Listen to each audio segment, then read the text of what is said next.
నమస్తే, welcome to our channel. ప్రముఖ ఆధ్యాత్మికవేత్త, ఆస్ట్రాలజర్ అనంత్ కుమార్ శర్మ గారు ఉన్నారు. వారితో మాట్లాడదాం. నమస్తే అండి. ఓం గణపతే నమః. ఈ మధ్య కాలంలో మొబైల్ ఫోన్స్ వచ్చాక అందరికీ జ్ఞాపక శక్తి తగ్గిపోతుందండి, పెద్దవాళ్ళకి కానీ పిల్లలకి కానీ. బట్ మనకి కొంచెం అటు ఇటు ఉన్నా పర్వాలేదు. చిన్నపిల్లలు ఈ మొబైల్ ఫోన్స్కి ఎడిక్ట్ అయిపోయి, ఆ గేమ్స్కి ఎడిక్ట్ అయిపోయి, చదువు మీద ధ్యాస పెట్టకుండా వాళ్ళు జ్ఞాపక శక్తి తగ్గిపోయి చదివింది గుర్తుండదు, పరీక్షల్లో అనుకున్నన్ని మార్క్స్ రావు.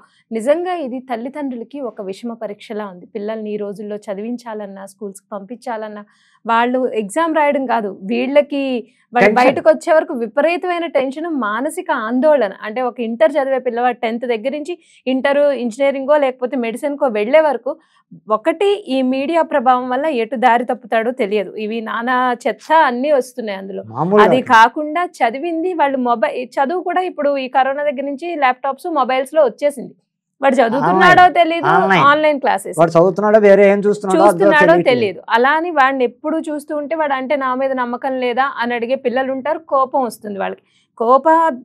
కోపం కూడా చాలా ఎక్కువైపోతుంది ఈ రోజుల్లో పిల్లలకి.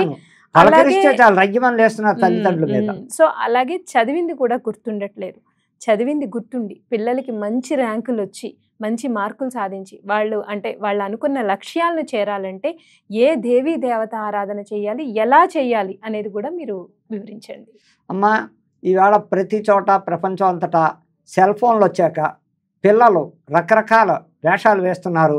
మనకు చెప్పేదోటి వాళ్ళు చేసేది చాటింగ్లు చూడడం, వాట్సాప్లో రకరకాలు పెట్టడం. ఈ పిల్లలు తగులడిపోతున్నారు. ఆడపిల్లలు, మగపిల్లలు కూడా ఎవరు చెప్పిన మాట, తల్లిదండ్రుల మాట వింటలేదు. వాళ్ళ వయసుకు తగ్గ పనులు చెయ్యట్లేదు. అంటే పిల్లల్ని అనే ముందు తల్లిదండ్రులు కూడా ఇదే చూస్తూ ఉన్నారు కాబట్టి వీళ్ళని చూస్తే ఇంకా పోతే ఇది ఎందుకయ్యా పిల్లలు ఇలా చదువు సంధ్యలకు దూరం అవుతున్నారు, జ్ఞాపక శక్తి తగ్గుతోందంటే ఈ వాట్సాప్ ఫోన్లు వచ్చాక.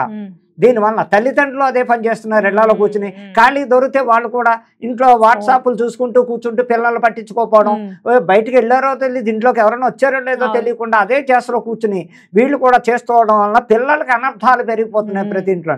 వాళ్ళని చూసి పిల్లలు కూడా తగులడుతున్నారు, చదువు సంధ్యలకు దూరం అవుతున్నారు. చదువుకోవడం మందమార్పు ఎక్కువైపోతుంది. ఒకవేళ చదువున ఇదో కాసేపు దీంతో వాట్సాప్లో ఆడుకోవడం, అవన్నీ చూడడం, అవి చూశాకే వీళ్ళు పరీక్ష కడితే అక్కడికి వెళ్ళాక జ్ఞాపక శక్తి వలన అక్కడ ఫెయిల్యూర్ అవడం, ఇవన్నీ జరుగుతున్నాయి. ఇవన్నీ జరగకుండా ఉండడానికి ఎవరిని పూజిస్తే, ఏ దైవారాధన చేస్తే ఎక్కువగా ఈ మనకి జ్ఞాపక శక్తి వచ్చి చదువులో పైకి రావడానికి, ఇంట్లో తల్లిదండ్రులు కూడా మారడానికి ఏ దైవారాధన చేయాలంటే ప్రతి గురువారం మేధాదక్షిణామూర్తిని ప్రతి గురువారం, అందులో గురు పుష్యయోగం అనేది వస్తూ ఉంటుంది మధ్యలో.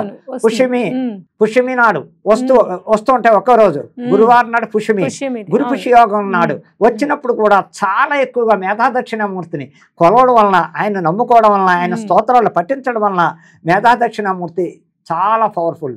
అలాగే ప్రతి గురువారం ఏం చెయ్యాలి అంటే పిల్లలు ఒక ఏజ్ వచ్చిన వాళ్ళు, 20-18 ఏళ్ళు వచ్చిన వాళ్ళు తల్లిదండ్రులు ఈ మేధాదక్షిణామూర్తి గుడికి రావడం, 9 ప్రదక్షిణాలు చేయడం, చక్కగా అక్కడ శనగల దండ ముందు రోజు రాత్రే, బుధవారం నాడు రాత్రే శనగలు నానబెట్టుకోవడం, మొన్నాడు ఉదయం పసుపు దారంతో ఆ శనగల దండ ఇక్కడ దాకా వచ్చేటట్టు గుచ్చడం, 2 దండలు 3 దండలు గుచ్చుకోవడం, తెల్లవారు పొద్దున్నే స్నానాలు చేసి మంచి బట్టలు వేసుకుని మేధాదక్షిణామూర్తి దేవాలయానికి వెళ్ళడం, అక్కడ అర్చన చేయడం, ఆయన దర్శనం చేసుకోవడం, ఆయన అభిషేకం చేస్తారు, అభిషేకం గుళ్ళో చేస్తారు.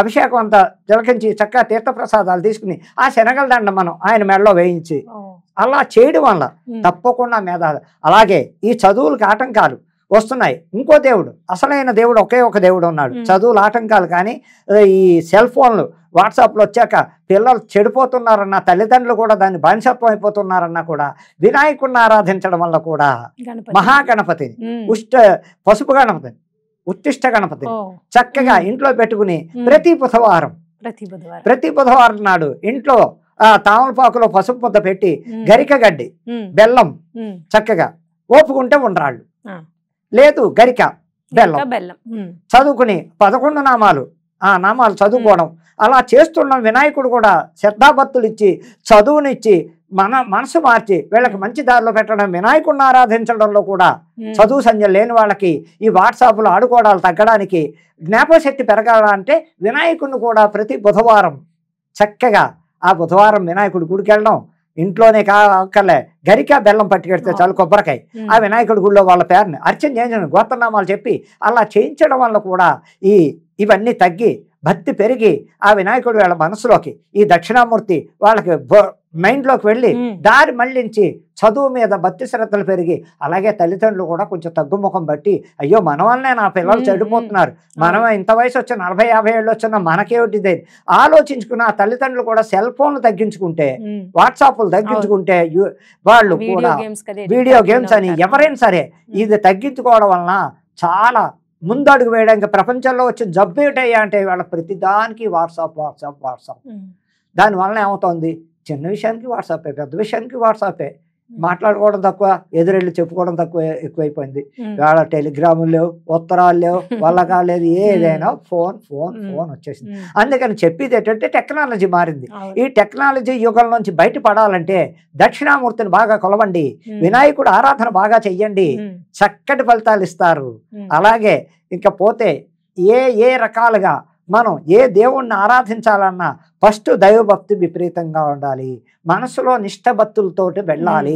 ఆలోచన చోట చిత్తం చెవుడి మీద చెప్పుల మీద ధ్యానం పెట్టకండి. గుళ్ళోకి వెళ్ళని చెప్పులు పోయాయి అంటారు, చెప్పుల మీద కాదు, దేవుడు ఉంటే పోతాయి, దేవుడు పోయాడు శని వదిలిపోయింది అనుకోవాలి. మనం వెళ్ళామా, మనం జాగ్రత్తగా ఫోన్ అన్ని సైలెంట్లో పెట్టుకోవడం, ఓ బ్యాగ్లో పెట్టుకోవడం, అసలు సైలెంట్లోనే ఉండాలి. ఫోన్ గుడికి వెళ్తున్నాం అంటే దాన్ని పట్టించుకోకుండా దర్శనం చేసుకోవడం, భక్తిగా అర్చన చేయించుకోవడం, ప్రదర్శనాలు చేయడం, ప్రసాదం, అప్పుడు బయటకు వచ్చాక సెల్ ఫోన్ ఆన్ చేసుకోవడం, చక్క మిస్ కాల్ ఉన్నాయా లేకపోతే ఏదైనా వచ్చింది. అంతేగాని ఇంకా గుళ్ళల్లో కూడా దైవ దర్శనం చేస్తూ ఫోన్లు మాట్లాడుతూ దండం పెడుతున్నారంటే అసలు ఆ పూజారులకైనా ఉండాలి, అయ్యా గుళ్ళో ఫోన్లు మాట్లాడుతూ సెల్ ఫోన్లు వాడకండి అని చెప్తున్నా. వాళ్ళు బోర్డులు పెడుతున్నారు గుళ్ళో సెల్ ఫోన్ వాడకండి అని, అన్నా కూడా ఈ ప్రజల్లో మార్పు రాకుండా మెల్ల విరిగిపోయి ఇలా పెట్టుకుంటూ బండి మీద పెడుతూ ఇలా పెడుతూ ఆఖరికి ట్రాఫిక్ లో ఉంటామో పోతామని ఆలోచించకుండా వాళ్ళు అలా ప్రవర్తిస్తున్నారంటే పోలీసులు కొద్ది రోజులు దీనికి క్లాస్ పీకారు. సెల్ ఫోన్ మాట్లాడుతూ డ్రైవ్ చేసిన వాళ్ళని అరెస్ట్ చేస్తామని, అది నెలలు కూడా పాటించలేదు, గవర్నమెంట్ కూడా యాక్షన్ తీసుకోండి. వాళ్ళు అలా ట్రాఫిక్ లో మాట్లాడుకుంటూనే వెళ్ళిపోతున్నారు, చక్కగా వాళ్ళు ఇచ్చేస్తూనే ఉన్నారు. కానీ సెల్ ఫోన్ వల్లమ్మా డేంజర్ లో పడుతున్నారు, ప్రభుత్వం యాక్సిడెంట్లు అవుతున్నాయి, చాలా భయంకరంగా ఉంటుంది. ఫోన్ మీకు అర్జెంటే, ఫోన్ నేను కాతాను అర్జెంట్ ఫోన్ పక్క కాగు, చక్క మాట్లాడి నేను మళ్ళీ మాట్లాడతాను డ్రైవింగ్ లో ఉన్నా. అలా చేసుకోవడం దైవభక్తి దక్షిణామూర్తిని వినాయకుడిని బాగా ఆరాధించి చక్కటి ఫలితాలు రావడానికి ఈ వాట్సాప్ ఫోన్ తగ్గించండి.